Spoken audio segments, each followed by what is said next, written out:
ఇక్కడ మేము పెట్టిన అభ్యర్థులు కూడా మీరు చూస్తే అశోక్ గారి కుమార్తె పోయినసారి కూడా కంటెస్ట్ చేశారు. అదితి విజయలక్ష్మి,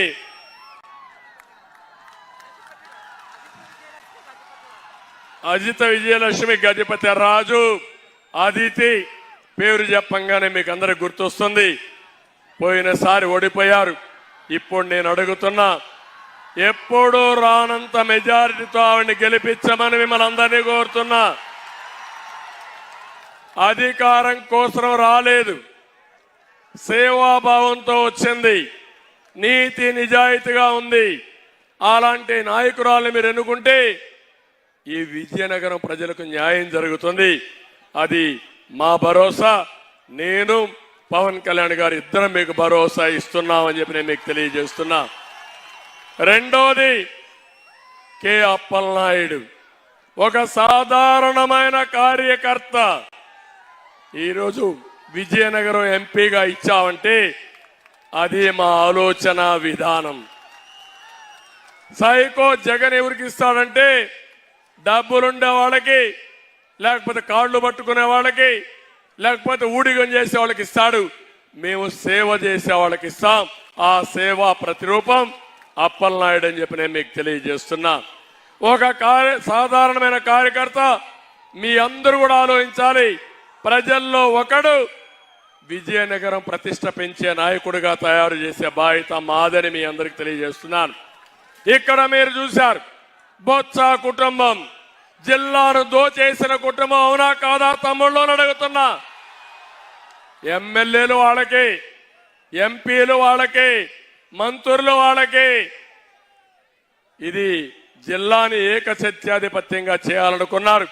ఈరోజు మేము ఆలోచించేది ఇలాంటి సాధారణ కుటుంబంలో తీసుకొచ్చి ఒక సమర్థవంతమైన నాయకులుగా తయారు చేస్తామని చెప్పి కూడా నేను మీకు తెలియజేస్తున్నా. ఇంకో పక్క ఇక్కడికి వచ్చినప్పుడు నేను చూసినప్పుడు ఎన్ని ఇబ్బందులు ఉన్నాయో అన్ని ఇబ్బందులు మీకుండే పరిస్థితి వస్తా ఉంది. నేను అడుగుతున్నాను, ఇక్కడ ఒక ఎమ్మెల్యే ఉన్నాడు. ఏం తమ్ముళ్ళు? ఎమ్మెల్యే వీరభద్ర స్వామి.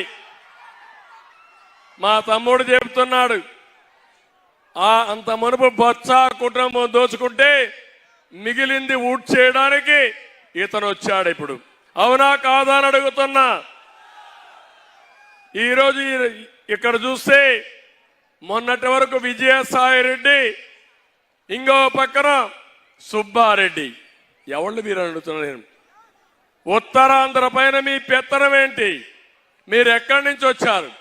ఈ ప్రాంతాన్ని మీరు అవినీతి చేయడానికి ఎవరిచ్చారు మీకు అధికారం? ఒక్క విశాఖపట్నంలో 40,000 కోట్ల రూపాయల ఆస్తులు దొంగిలించిన దొంగలు వీళ్ళంతా.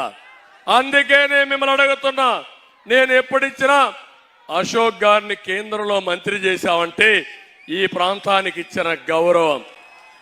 ఈ ప్రాంతం ముద్దుల బిడ్డ ఎర్రమనాయుడిని కేంద్రంలో మంత్రి చేశామంటే అది ఈ ప్రాంతం పైన మాకుండే అభిమానం.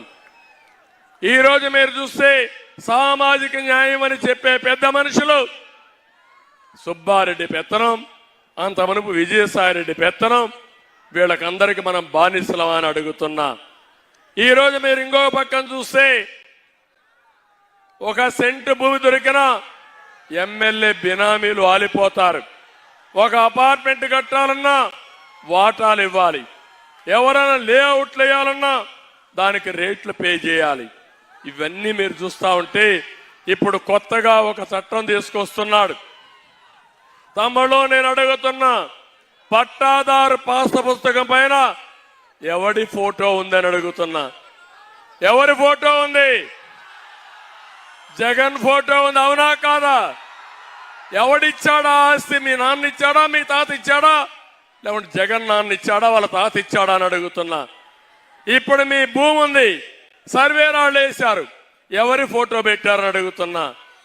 ఇది న్యాయమా అని అడుగుతున్నా మిమ్మల్ని. మొన్నే మీరు చూస్తే కొత్తగా సెటిల్మెంట్ చేస్తామని ఇనాం భూలని 22A కింద పెట్టి ప్రజల్ని వేధించే పరిస్థితికి వచ్చారు. ఇప్పుడు కొత్తగా ఒక చట్టం తీసుకొస్తున్నారు, ఏపీ టైటిల్ యాక్ట్ అని.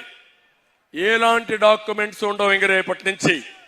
మీ భూమి పేరుతో పట్టాదారు పాస్ పుస్తకం ఉండదు, 10-1 ఉండదు, అడంగల్ ఉండదు, ఒకే రికార్డు ఆన్లైన్ లో ఉంటుంది.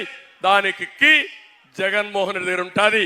ఆయన మార్చేస్తే మీ బ్రతుకు గోవిందా, మీ జీవితం ఆగం అయిపోతుందని చెప్పి కూడా నేను మీకు తెలియజేస్తాను.